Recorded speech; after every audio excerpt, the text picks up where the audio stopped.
हो जाए अब इस बार तो नया भारत, एक ऐसा भारत जो भारत गुलामी के एक एक चिन्ह को समाप्त करके आत्मनिर्भर और विकसित भारत बनेगा। बहनों और भाइयों, आप कितने सौभाग्यशाली हैं। आतंकवाद की ताबूत पर अंतिम कील ठोकने का कार्य जब प्रधानमंत्री मोदी जी ने किया, धारा 370 को हटाकर, तो उसमें भी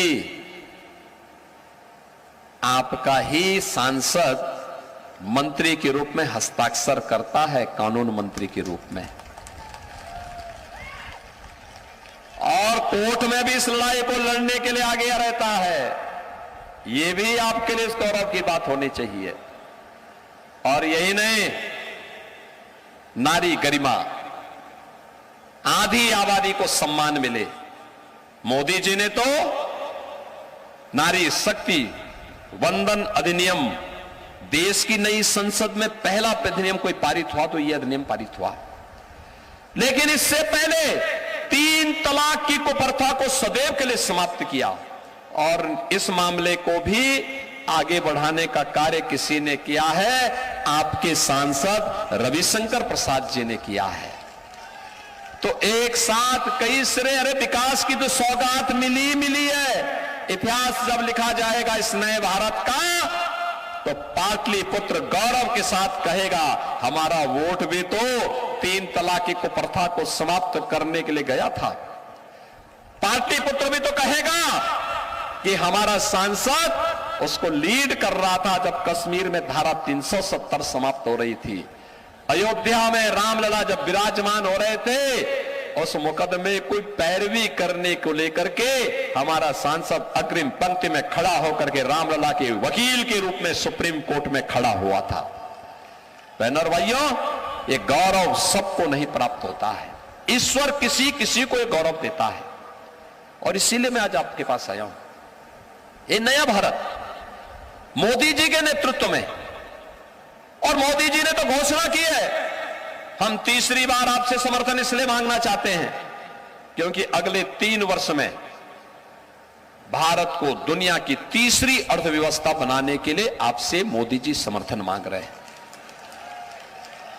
2047 में भारत दुनिया की एक महाशक्ति हो। आत्मनिर्भर और विकसित भारत के लिए आपसे समर्थन मांग रहे हैं।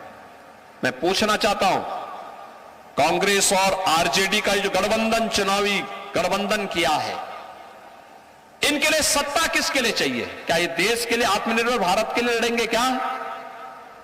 नहीं, ये अपने परिवार के लिए काम करेंगे, अपने परिवार का पेट भरेंगे। ये चुनाव मोदी जी के लिए, रविशंकर प्रसाद जी के लिए चुनाव देश के लिए चुनाव है, देश के निर्माण के लिए है, आपकी पीढ़ी को बनाने के लिए है, आने वाली पीढ़ी के भविष्य को उज्जवल बनाने का चुनाव है। और कांग्रेस और आरजेडी के लिए चुनाव अपने परिवार के लिए है। याद करिए, देश में जब भी संकट आता है, भाई बहन की जोड़ी तो देश छोड़ करके चली जाती है ना। कोरोना कालखंड में क्या इन भाई बहन की जोड़ी को आपने देखा था क्या? देखा था क्या? आपने आरजेडी के नेताओं को सड़क पे देखा था क्या? सेवाई संगठन है, यह काम केवल भाजपा के लोग कर रहे थे, आरएसएस के लोग कर रहे थे, बाकी किसी का आता पता नहीं था। जनता जनार्दन की सेवा कर रहे थे, अपनी जान को दांव पे लगा के काम कर रहे थे।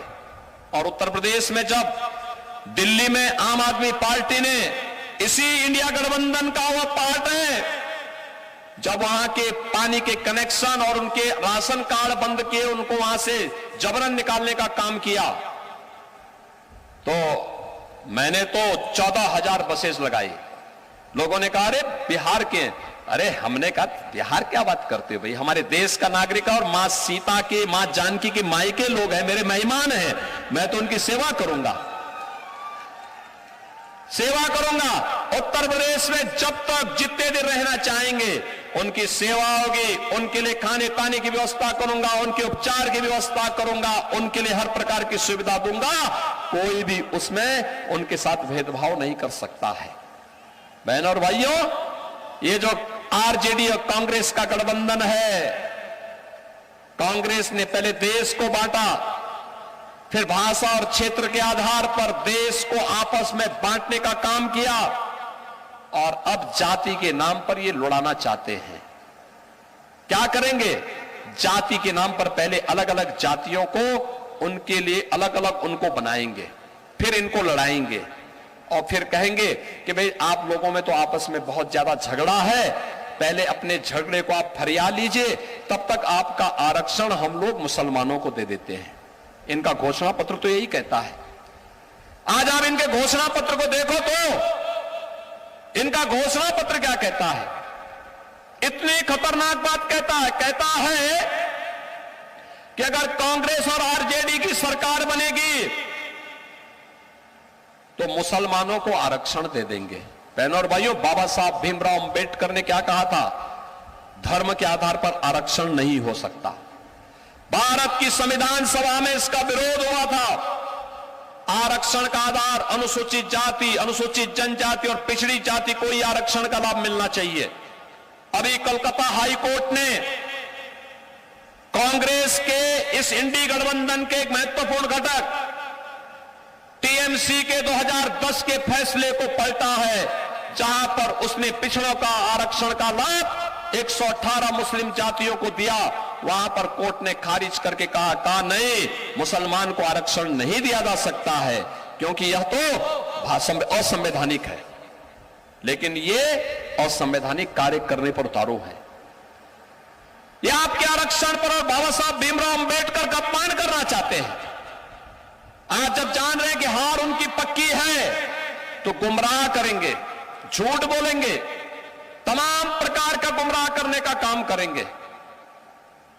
इनका घोषणा पत्र क्या कहता है? कहता है आएंगे तो पर्सनल लॉ लागू करेंगे। पर्सनल लॉ का मतलब आप जानते हैं? पर्सनल लॉ का मतलब क्या है? बेटी स्कूल नहीं जा पाएगी, महिलाएं ऑफिस और बाजार नहीं जा पाएंगी, बुर्का पहन करके घर के अंदर दुबक के रहना पड़ेगा। यानी तालिबानी शासन ये लोग लाना चाहते हैं। भारत बाबा साहब भीमराव अंबेडकर के द्वारा बनाए गए संविधान से चलेगा। भारत किसी शरीयत के कानून से नहीं चल सकता। कोई पर्सनल कानून भारत के अंदर नहीं लागू होगा। भारतीय जनता पार्टी का यह संकल्प है, और भारतीय जनता पार्टी बाबा साहब भीमराव अंबेडकर के संविधान को बचाने के लिए किसी भी हद तक लड़ाई लड़ेगी। और इसीलिए हम लोग आए हैं। राहुल गांधी से पूछा एक सज्जन ने, एक पत्रकार ने, कहा क्या करेंगे अगर सत्ता में आ गए? कहा गरीबी हटाएंगे। आप सोचो, 1970 में दादी ने नारा दिया था, नाती 54 वर्ष के बाद भी वही रटता जा रहा है, गरीबी हटाएंगे, गरीबी हटाएंगे। अरे उसके बाद कितनी बार कांग्रेस आई, गरीबी तो हटा नहीं पाई। मोदी जी ने तो 10 वर्ष में 25 करोड़ गरीबों को खुशहाल जीवन की ओर अग्रसर किया। कांग्रेस भी तो अपना आंकड़ा बताए, आरजेडी भी तो अपना आंकड़ा बताए, लेकिन ये कहते हैं गरीबी हटाएंगे। कहा गरीबी हटाएंगे, लेकिन क्या करेंगे? कहा संपत्ति का सर्वे कराएंगे, भारतीयों की संपत्ति का सर्वे। संपत्ति का सर्वे का मतलब आपकी जितनी संपत्ति है देखेंगे, आपने कितनी कमाई की है, आपके पूर्वजों ने, आपके फादर ने, आपके ग्रैंडफादर ने, आपकी मदर ने कितनी संपत्ति आपको दी है।